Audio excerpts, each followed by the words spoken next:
A couple of things wrong here. Right off the bat, it's missing a lock ring. The question is, has the intent of the code been met? Yes, it's got a bonding bushing. Can this piece of equipment go anywhere? Does it actually need a lock ring, like practical common sense? Probably not.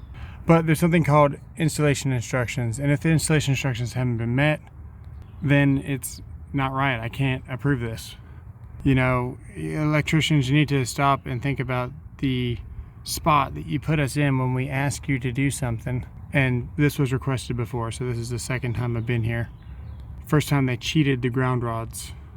Now they're missing the lock ring, which is the other item that I wrote up.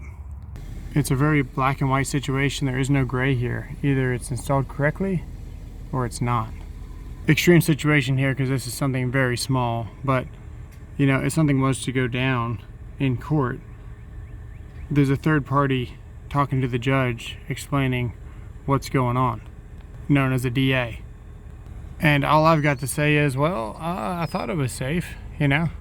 Well, what does the installation instructions say? The installation instruction says this is not installed correctly. It's that simple. So next time you think about cutting corners, take that into account. That's why I'm so damn picky. It's my job. There are no shortcuts. So there you go. What do you guys think in the comments below?